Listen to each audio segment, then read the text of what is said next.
This morning, we have a first look at the most essential guitar from Pink Floyd's David Gilmour. Rolling Stone calls him one of the greatest guitarists of all time. No argument there. Gilmour is selling more than 120 of his personal guitars through Christie's auction house. They include the iconic Fender Stratocaster known as the Black Strat. Gilmour bought it in 1970 and played it on Pink Floyd's best-known albums of the 70s, 80s, and 80s, from Dark Side of the Moon to The Wall.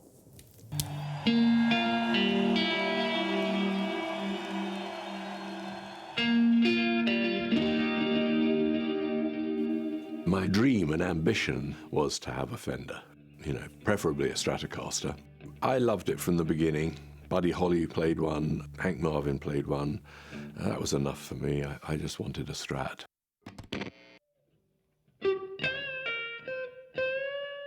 Shine On You Crazy Diamond came out of this guitar. In one way or another, it's probably on most tracks from 1970 through till the middle 80s. And we are lucky enough to have the Black Strat with us here in Studio 57.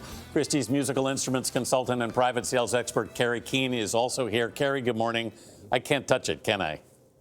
We can let you touch it. Can you? Wow! We were told we couldn't touch it, so I'm just going to do that. Oh, wow. Never watched that hand. This is a very important instrument. It is, without a doubt. Yeah, I mean, there's not many guitars, electric guitars out there that are as iconic and connected to a performer as important as David Gilmour. So how much do you think it's going to go for? Oh, everyone asks that question. I wish I had the crystal ball. Yeah.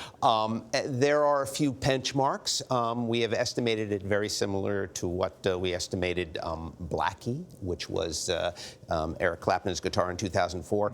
100 to 150,000. That guitar with premium did 965,000, I think. Yeah. So, But for that amount of money, David Gilmour apparently says he wants people to actually continue playing the guitar. he does, absolutely. That's wonderful. This is not a precious item to David Gilmour. It's a tool of the trade. It's the paintbrush for the painter. Yeah. Certainly with that. And he wants them to continue to make music. He bought it in 1970 at Manny's Guitar Shop here in New York on Music Row. Right on 48th Street. Because his previous one had been stolen. Correct. Yes, exactly. So, and played it almost right away. What was the first performance with it? First performance, I wish my colleague from London was here to nail down that date. I believe it was a festival in about 1971. I think in Bath it was, in Bath, right. Yeah. And he's selling it for charity. I mean, he's really trying to raise money. It's a wonderful mission, and he has a great passion for this philanthropic mission, great supporter of homeless issues and hunger. And this is where he wants the proceeds for this sale of these. I was struck by how unsentimental he was about this. Yes. I'm so willing, perfectly happy to part with it. He said it's basically done its job.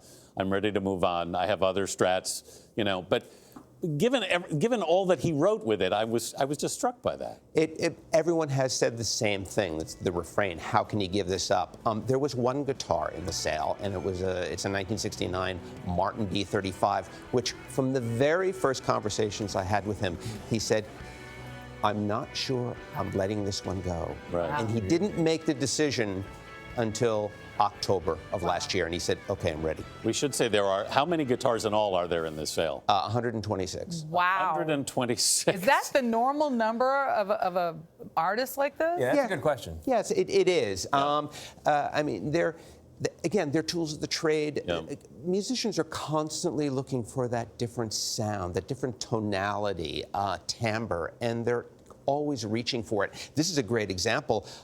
David Gilmour from day one started altering the guitar, and we can see where he had cut out holes on the side, and he put in a new jack, which has now been filled. He put a new tailpiece in.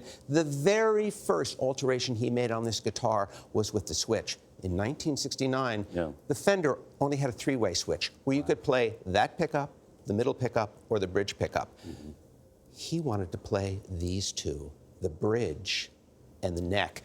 No Fender guitar could do that. He took a little piece of metal, he bent it, he pulled the switch out, and he made a contact. Wow. So he could goose. The only thing he didn't change was the color, right? The only thing he didn't change was color, correct, yeah. Thank you very much for walking us through it. I know it'll go to the highest bidder, but I hope that bidder is someone who intends to play it as David hopes I hope so too. I do very too. much. Thanks for coming. You do too, that's great.